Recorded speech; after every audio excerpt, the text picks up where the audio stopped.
Bismillahirrahmanirrahim. Assalamualaikum warahmatullahi wabarakatuh. Alhamdulillahirabbil alamin. Wassalatu wassalamu ala asyrafil anbiya'i wal mursalin wa ala alihi wa ashabihi ajma'in. Masya Allah kan wa ma lam yasha lam yakun. La haula wa la quwwata illa billahil aliyyil azim. Allahumma salli wa sallim wa barik ala nabiyyina Muhammadin wa ala alihi wa ashabihi ajma'in. Rabbi zidni ilma. Allahumma anfa'ni bima 'allamtani wa 'allimni ma yanfa'uni warzuqni ilma yanfa'uni. Allahumma inna na'udzubika minar rihil ahmar wa damil aswad wa da'il akbar. Amin ya rabbal alamin. Amma ba'du. Muslimin mukminin rahimakumullah, semata karena iradah dari Allah Subhanahu wa taala, kali ini kita bisa berjumpa di majelis yang paling mulia, yakni thalabul ilmi di Baitullah. Mudah-mudahan Allah senantiasa memberikan kefahaman kepada kita terhadap ilmu Allah dan juga diberi kepahaman untuk beramal. Kita lanjutkan kajiannya, masih menjelaskan hadis yang cukup panjang, halaman 391. Qauluhu in kana fil khirasati kana fil khirasa. Saya tidak membaca dari awal lagi hadisnya, nanti banyak mengulang. In kana fil khirasati kana fil khirasati. Jika dia ditempatkan di pos penjagaan, maka dia pun akan tetap melaksanakan tugasnya di pos penjagaan. Wa bikasril ha, huruf ha dikasroh, khirosah ya. Ini keterangan harokatnya. Wa bikasril ha, huruf ha-nya di kasrah fil khirasati. Apa artinya? Ai hamal jais an ayyah jamal aduwu alaihim. Apabila dia ditempatkan di pos penjagaan, dia tetap di situ berjaga di pos penjagaan untuk menjaga pasukannya dari serangan musuh kepada mereka, kepada pasukannya. Ketika ditempatkan di pos penjagaan, maka dia tetap berjaga di situ. Kenapa menjaga? Untuk menjaga sekiranya ada serangan dari musuh yang menyerang kepada pasukannya, maka dia tetap berjaga di situ. Qauluhu kana fil khirasa, apa maksudnya? Dia ditempatkan di pos penjagaan, maka dia tetap berjaga di pos penjagaan. Ai wari muqsirin fiha wala ghafil. Yang dimaksud dia tetap berjaga di pos penjagaan, artinya dia itu tidak mengabaikan di dalam pos itu dan tidak pula melalaikannya. Ketika diberi mandat untuk berjaga di pos penjagaan itu, maka dia itu tidak mengabaikan dan tidak melalaikannya. Kenapa?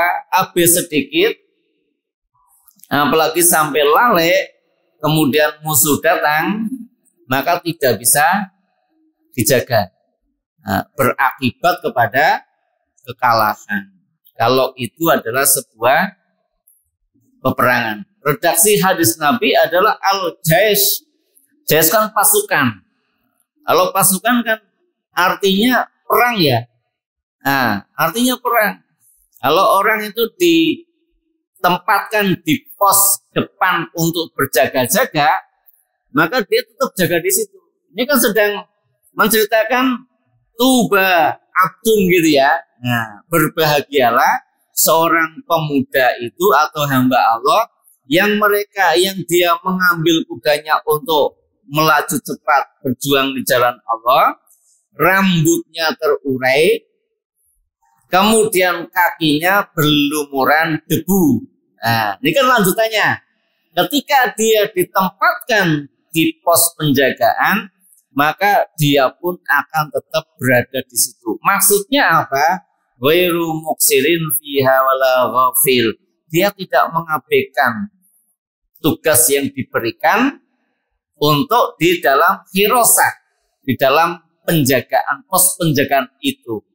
Wala ghafil, tidak melalaikannya. Wa hadzal lafdhu yastamilu fi haqqin man qama bil amri ala wajhil kamal. Lafaz ghairu muksirin fiha wala ghafil, lafaz tidak abe dan tidak lalai, itu dalam bahasa Arab itu dipergunakan. Lafaz itu dipergunakan bagi orang yang melaksanakan tugas dengan sempurna. Orang yang melaksanakan tugas dengan sempurna, maka menggunakan bahasanya tidak abe dan tidak lalai. Itu menunjukkan bahwa kesempurnaan dalam melaksanakan tugas. Lafaz itu digunakan yang bermakna kesempurnaan orang itu dalam melaksanakan tugasnya. Maka bahasanya in kana fil hirasa kana fil hirasa. Ketika dia ditempatkan di pos penjagaan, maka dia tetap berada di pos penjagaan untuk menjaga pasukannya dari serangan musuh. Dia tidak mengabaikan tugas yang diberikan dan dia tidak pernah akan melalaikannya dari tugas yang diberikan. Wa in kana fisaqo. Lanjutnya. Tadi kalau ditempatkan di depan untuk berjaga, dia tetap di sana. Sekarang kalau fisaqo, kemudian kalau dia ditempatkan di belakang, dia pun akan tetap berjaga di belakang. Ini sabda Nabi Muhammad Sallallahu Alaihi Wasallam. Sebenarnya indah kalau kita suka mengkaji apa yang disabdakan oleh utusan Allah. Sangat indah dan sangat menenangkan hatinya dan menambah nilai-nilai keimanan daripada mengkaji selain Al-Quran maupun Al-Hadis. Wa in kana fisaqo. Orang itu apabila dia ditempatkan di belakang, dia pun akan mau, tetap dia akan menempatkan posisinya berada di belakang. Ai fi mu'akhiratil jaish. Saqo artinya dia itu ditempatkan di bagian akhir pasukan, di paling belakang. Bisa dengan bahasa kita tim penyapu ranjau. pasukan sudah berjalan semuanya, ada tim penyapu ranjau dari belakang gitu. Belakang terus memantau. Ada nggak yang ketinggalan? Ada nggak yang sakit? Ada apa nggak? Ada masalah nggak? Jadi musuh dari belakang muncul.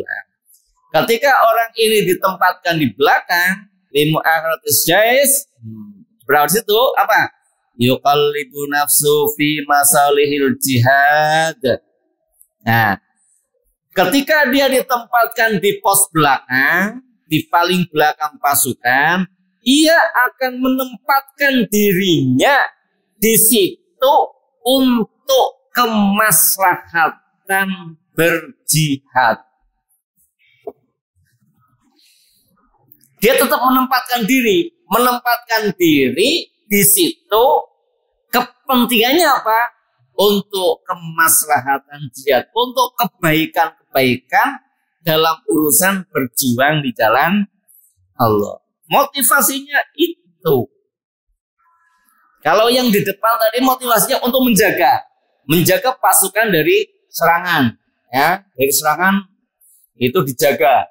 Maka dengan kesempurnaan tugasnya tanpa mengabaikan dan tanpa melalaikannya. Ketika ditempatkan di pos belakang pasukan, dia pun akan tetap menempatkan dirinya di pos belakang fi masalihil jihad. Kepentingannya adalah untuk kemaslahatan dalam berjuang atau untuk keamanan boleh ya. Untuk keamanan dalam berjuang di jalan Allah. Fakullu maqam yaqumu fihi in kana lailan aw nahar. Apa maksudnya? Maka setiap dia melaksanakan tugas, dilaksanakan dengan baik walaupun malam hari atau siang hari, tetap dilaksanakan. Tugasnya dilaksanakan baik siang maupun malam hari sesuai dengan tugas yang diberikan kepada orang itu. Tidak, wah ini malam kelihatannya sepi, nggak ada musuh, ngantuk-ngantuk. Ini Nabi sedang menceritakan bukan yang kayak gini. Karena apa? Tadi tidak mengabaikan dan tidak lupa. Kalau ngantuk, mengabaikan enggak? Sedang menjaga kekuatan kita kok mengabaikan. Tidur walaupun hanya 5 menit, ya sudah bisa dihabisi. Nah, dalam ilmu militer, 1 detik 1 nyawa, Pak. Ya, urusan nyawa per detik, Pak, bukan menit. 1 detik kita lengah, kena mati. Nah, urusan udah detik per detik. Nah, kalau kita berjaga di pos belakang lalai, nah, lalainya hanya 1 detik saja. Ini dalam ilmu kemiliteran.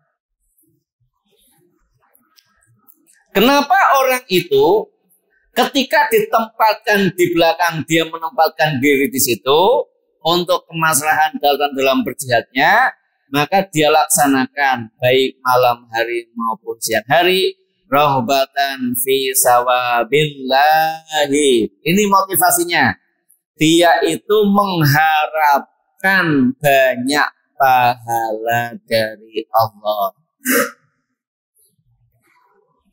Mengharapkan pahala dari rahbatan fi sawabillahi.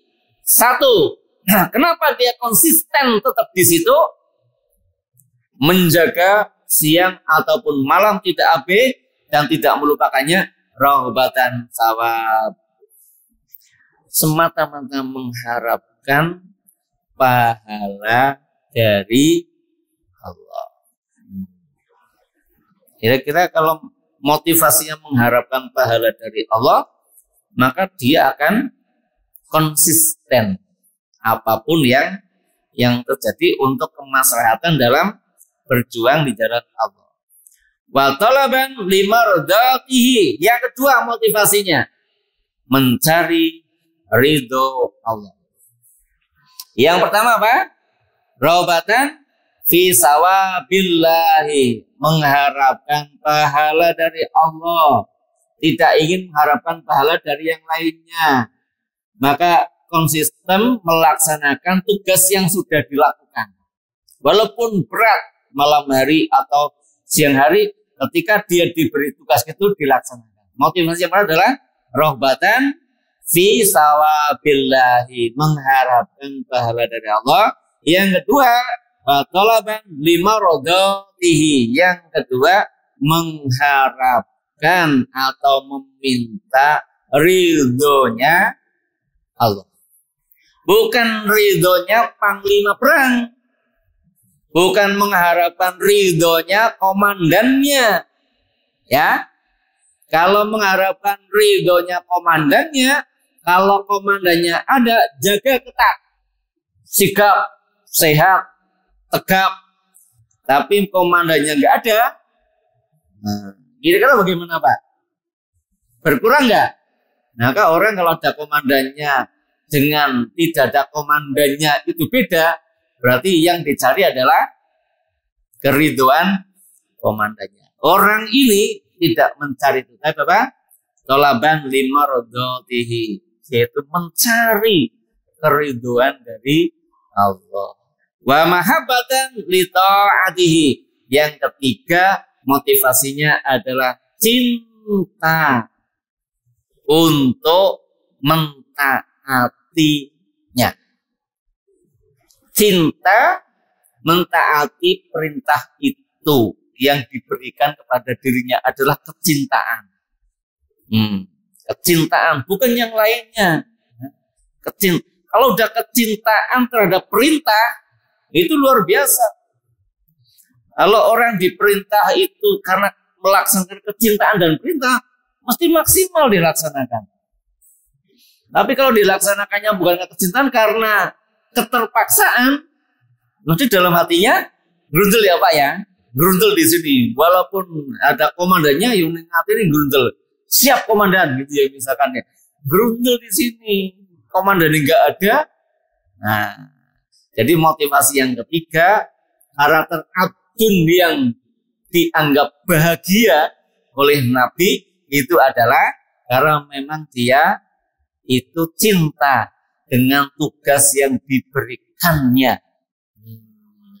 Jarang orang itu mencintai tugas yang diberikan kepada dirinya. Nah, berarti kita mencintai apapun yang ditugaskan kepada kita, itu bentuk daripada aplikasi hadis in kana fil hirasa kana fil hirasa. Kalau dia ditugaskan di belakang, dia tetap berjaga di belakang. Maka muslimin, satu, etos kerja harus tinggi ya. Yang kedua, harus loyalitas ya, harus kerja muslimin loyalitas, berdedikasi tinggi, berprestasi gitu ya, harus punya kayak gitu. Kita ditugaskan orang lain kok tidak loyal, ya sudah, kalau emang tidak mau ya sudah, nggak mau saya. Begitu ditugaskan loyal. Nah, itu karakter orang yang berbahagia. Nah, tetapi di sini memang orang ini sudah tidak sempat menyisir rambutnya ya, nggak sempat nyisir rambutnya, nggak sempat membersihkan debu yang ada di kakinya. Karena apa? Dia dalam perjuangan fisabilillah, Allah utamakan itu. Walaupun kita tidak bisa 24 jam, ayo sebagian waktunya untuk fisabilillah, berjuang di jalan Allah. Mudah-mudahan dapat bagian ya, bagian dari tubali abdin, bagian dari kebahagiaan yang ditunjuk oleh Nabi sebagai hamba nanti itu. Kalau yang totalitas ini kan luar biasa ya. Kalau di Indonesia kan aman ya. Kalau yang masih ramai kan di mana? Nah, di negeri-negeri Timur Tengah ya. Ya, contohnya di Palestina itu. Palestina mungkin nggak sempat bercermin, nggak sempat dandan gitu ya, nggak sempat potong rambut, sehingga dikatakan di sini apa? Rambutnya terurai, kakinya berdebu. Ketika ditempatkan di depan dia konsisten di depan, ketika ditempatkan di belakang dia konsisten. Ini yang dinamakan oleh Rasul berbahagialah seorang hamba yang memiliki beberapa kriteria tersebut. Hadirin rahimakumullah. Motivasinya ada 3. Saya ulangi, rohbatan fi sawabillah, mengharapkan pahala. Jangan sampai kita berbuat nggak mengharapkan pahala, Pak. Kenapa kita datang ke sini? Ya, kenapa kita datang ke sini? Minta sama Allah pahala. Ya Allah, thalabul ilmi perintahmu. Saya ingin berangkat. Mudah-mudahan kau kasih pahala kepada saya. Hujan ya Allah, mudah-mudahan pahalanya lebih besar. Nah, pakai mantel, mudah-mudahan pahalanya lebih. Itu minta sama Allah. Yang kedua, wa talaban limardatihi, mengharapkan ridho. Ya Allah, mudah-mudahan kau ridho dengan saya. Saya yang lemah ini, yang nggak punya apa-apa, ada perintah untuk thalabul ilmi, saya datang ke sini. Engkau ridho ya Allah, gitu ya. Ya sesekali lah, kalau nggak setiap hari, sesekali bilang sama Allah, ya Allah semoga engkau ridho kepada saya. Dan yang ketiga, ya Allah saya cinta dengan ketaatan ini. Saya cinta. Kalau udah cinta Pak, waduh, pokoknya rela berkorban ya. Udah cinta rela berkorban. Tetapi begini, yang dinamakan pahala itu sesuai dengan tingkatan kepayahannya. Jadi as-sawab itu yang namanya as-sawab atau pahala itu biqadri ta'ab, sesuai dengan tingkat kepayahannya, Pak.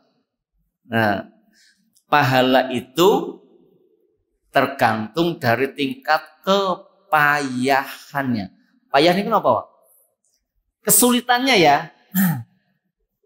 Tingkat kesulitannya itu. Kalau begitu makin sulit, makin berpahala tidak? Makin berpahala. Oh. Makin berat untuk melakukannya, itu pahalanya besar. Nah, maka ketika ada sesuatu yang memang memayahkan untuk ketaatan kepada Allah kita laksanakan, insya Allah sawabnya besar. Jangan malah sebaliknya, wah ini angel, ora usah, yang gampang-gampang saja gitu ya. Ini bilah ini. Hadirin rahimakumullah. Lanjut. Qala Ibnul Jauzi rahimahullahu wa huwa khamilu zikri la yaqsudus samu. Nah, Masya Allah. Orang yang tadi diceritakan di atas, ya, menurut Ibnu Jauzi rahimahullah ta'ala, menunjukkan orang itu tidak mengharapkan diingat, tidak mengharapkan disebut namanya. Orang itu tidak ingin dikenal namanya saat bertugas. Nih, tapi dalam urusan berjuang jalan Allah ya, orang ini nggak ingin disebut, nggak ingin disebut-sebut. Layak samu, dan dia itu tidak berkeinginan untuk jabatan atau kedudukan. Orang ini nggak ada motivasi sama sekali untuk dizikiri agar diingat-ingat, atau samu, atau ingin mendapatkan pangkat, jabatan, yang lainnya. Orang ini kosong, tidak ada sama sekali motivasi untuk orang ini. Kalau udah kayak gini, ketaatannya maksimal apa tidak? Maksimal. Kenapa orang itu ibadahnya luar biasa? Karena orang itu sudah tidak ingin dipuji oleh manusia. tidak ingin mendapatkan pangkat, tidak ingin mendapatkan jabatan dan lain sebagainya, tekun Pak. Tapi kalau masih motivasinya itu fluktuatif. Fluktuatif itu ya kadang yazid, yankus ya, kadang nambah, kadang turun gitu ya, kadang semangat ibadahnya, kadang turun, semangat lagi, turun lagi. Oh banyak yang melakukan semangat, tidak ada. Nah ini tidak kriteria orang yang demikian itu. Maka Ibnul Jauzi menjelaskan orang yang semacam itu adalah orang yang tidak ada di dalam dirinya untuk disebut atau punya kepentingan pangkat, jabatan dan sebagainya. Wa qala al-Khalkhali al-ma'na i'timaruhu bima amar. Imam Al-Khalkhali menjelaskan lagi. Ini pendapat para ulama, ya, ulama salaf ya. Beliau mengatakan maksud dari orang itu adalah i'timaruhu bima amar. Patuh dengan perintah. Patuh dengan perintah. Contohnya militer lah, itu patuhnya luar biasa ya. Saya pernah belajar militer lama ya, waktu jadi resimen itu di Rinda 4 di Ponorogo 16 hari, di Banteng Redes seminggu, Puslatpur Klaten sekitar 3 minggu.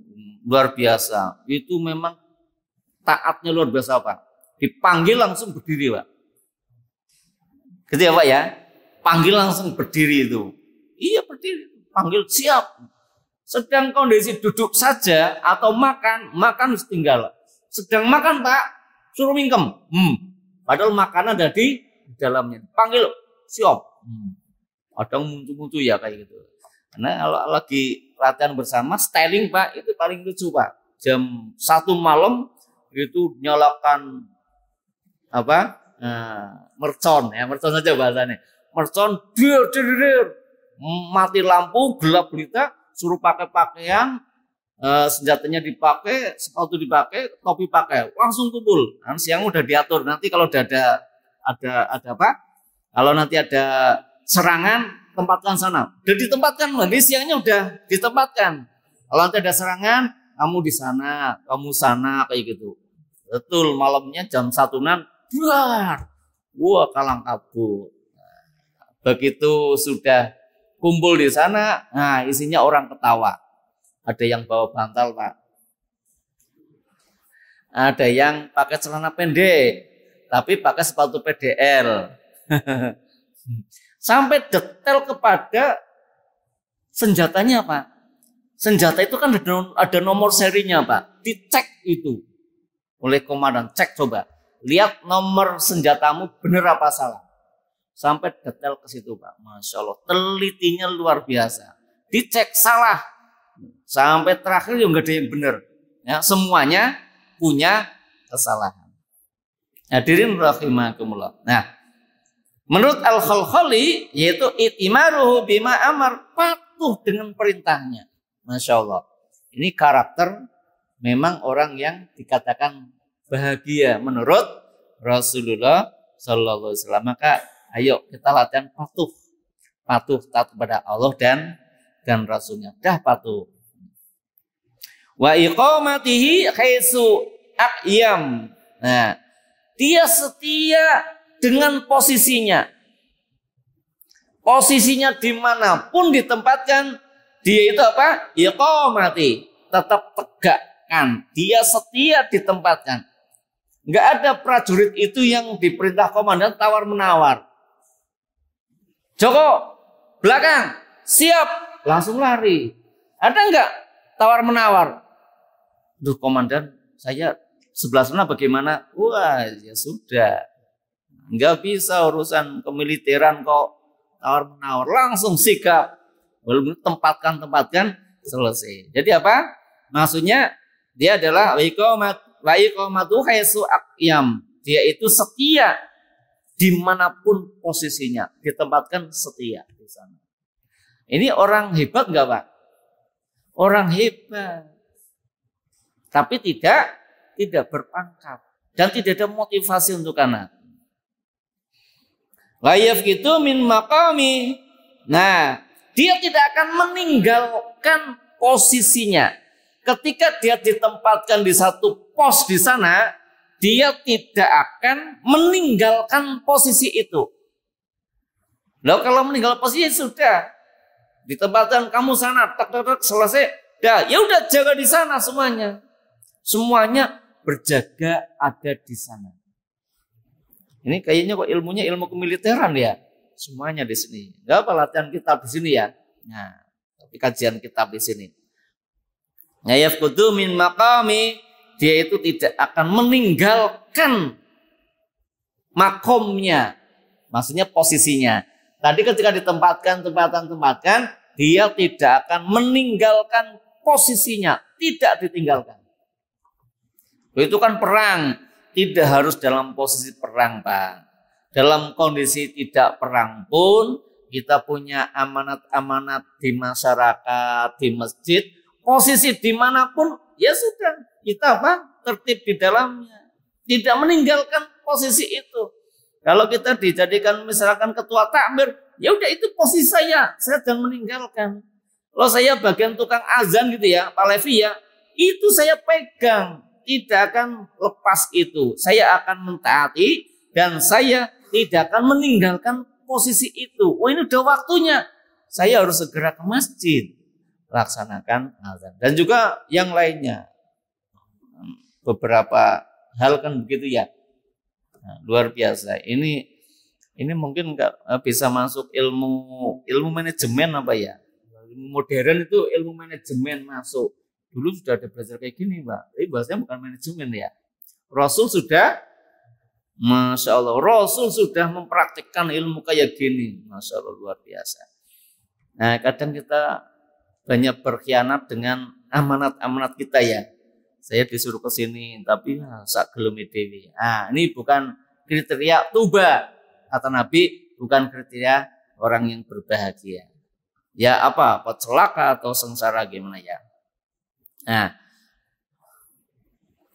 wa innama dzakarul khirasa wasaqa li'annahuma asadda masyaqqah. Nah, di hadis tadi kan dijelaskan apabila orang itu ditempatkan di depan untuk penjagaan, dia akan tetap di situ. Dan ketika orang itu ditempatkan di belakang, pos terakhir pasukan, dia ada di sana. Apa maksudnya? Kenapa disebutkan dengan khirasah dan sakoh? Kenapa disebutkan pos depan dan pos belakang? Karena dua pos ini adalah membutuhkan satu yang sangat sulit. Kedua pos ini adalah satu pos yang sangat strategis dan itu sulit untuk dilaksanakan. Depan, belakang, tengah. Yang aman mana? Coba. Ini posisi perang ya. Perang fisik ya, bukan perang udah teknologi ya. Kalau teknologi kan pakainya apa? Drone ya. Sekarang perang tinggal pakai drone aja gini, pakai remote. Yuk belok kanan, kiri, tembak. Itu perang zaman sekarang ya. Tapi ke depan nanti perang manual lagi, insya Allah akan manual lagi. Di mana? Palestina, ya. Di mana? Di negeri Palestina. Dan dijanjikan muslimin yang menang. Kita yakin nggak?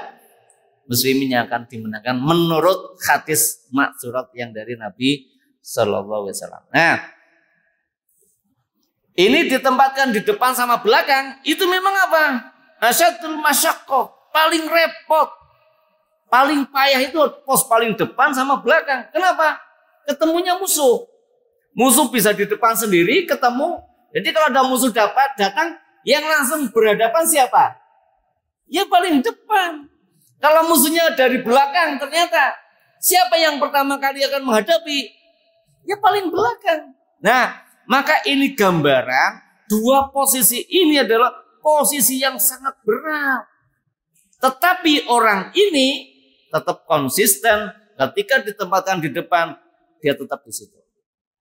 Lalu kan di belakang, pos di situ. Motivasinya 3. Ya, motivasinya ada 3. Dan tidak mengharapkan pangkat atau jabatannya. Wa fihi fathul khirasati fi sabilillah. Nah, di dalam hadis itu juga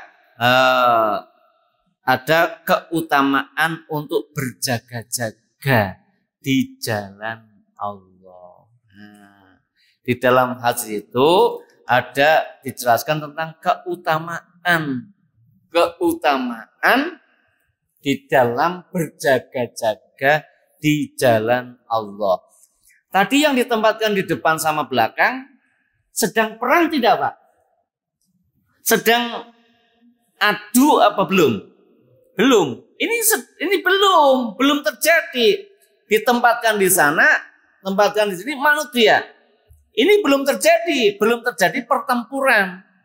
Maka al-hirasah, penjagaan, ya, ini di dalam urusan agama itu bagian fisabilillah.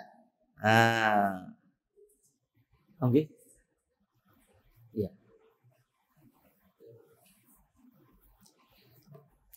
Di dalam hadis itu ada keutamaan untuk berjaga-jaga. Berarti untuk berjaga-jaga, siap siaga itu dilaksanakan. Tentunya tidak hanya saat musim perang. Ini kan hadis menceritakan berjuang melawan orang musyrik di sini. Tafsir di depan adalah melawan orang musyrik gitu. Nah, kalau sedang posisi aman, tetap muslimin harus siap siaga. Tidak boleh lengah, ya. Tidak boleh lengah. Muslimin tetap harus siap siaga. Loh, kenapa? Tujuannya mengharapkan pahala dari Allah. Itu motivasinya. Wah, lo aman kok. Nggak ada musuh, nggak ada apa-apa. Ya, kita taunya nggak ada musuh ya. Tapi kalau nanti musuh datang, nggak siap. Nah, jadi berjaga-jaga dalam urusan fisabilillah itu merupakan bagian dari perintah agama. Lanjut halaman 392. Qauluhu in istazan lam yu'zan lah. Nah, orang itu kalau ia minta izin tidak diizinkan. Komandan tidak mengizinkan, pimpinannya tidak mengizinkan. Kalau dia izin tidak ikut bertugas karena ada kepentingan, dia tidak diizinkan. Nah, ai inistazanu alal umara wa nawihim lam yu'zan lahu li annahu la jahu lahu indahum wala manzilah. Kenapa orang itu izin kepada komandannya, kepada umaroknya, kepada pemimpinnya tidak diizinkan? Satu, karena dia tidak punya jabatan. Yang pertama, karena dia tidak punya jabatan. Wala manzilah, dia nggak punya kedudukan. Orang ini tidak punya jabatan, orang ini tidak punya kedudukan. Jadi pangkatnya dia tidak punya pangkat tinggi dan dia tidak punya jabatan di situ. Berarti apa? Ya pasukan itu, tentara ya. Ya mungkin apa ya? Kopral ya, Pak ya. Nah, itu jadi paling rendah. Sudah pangkatnya enggak punya. Apalagi posisi kedudukannya, jabatannya ndak punya. Suruh jaga di sana ya manut. Jaga di sini juga manu. Kalau izin sama pimpinannya pasti nggak diizinkan. Kira betul apa tidak ya? Nah, betul apa tidak kayak gini? Ini cerita hadis ya gitu ya. Apabila dia minta izin, pasti nggak diizinkan. Kenapa? Dia tidak punya jabatan dan dia tidak punya kedudukan. Li'annahu laisa mintulla biha. Nah, dia juga orang yang tidak pernah ada kepentingan untuk mencari kedudukan. Orang ini nggak pernah ada motivasi. Kan di awal udah dijelaskan ya, motivasinya apa? 3 itu. Jadi nggak ada dalam hatinya itu apa? Ingin mencari kedudukan di dalamnya. Wa innama yatlubu ma indallahi, masyaallah. Orang ini yang dicari apa? Hanya ada yang di sisi Allah saja. Yang dia minta hanya di sisi Allah. Apa yang ada pada diri Allah, dia itu minta pada Allah. Jadi tidak ada motivasi jabatan, tetapi ingin sesuatu yang ada di sisi Allah. Maksudnya apa? Tadi pahala, kemudian apa lagi?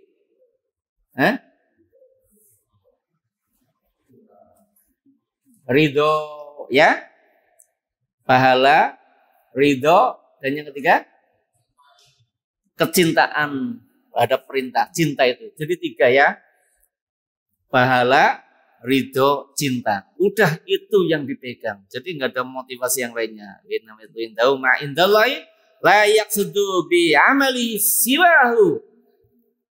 Yang ia laksanakan tidak ada motivasi, keinginan, maksud dari selain untuk Allah.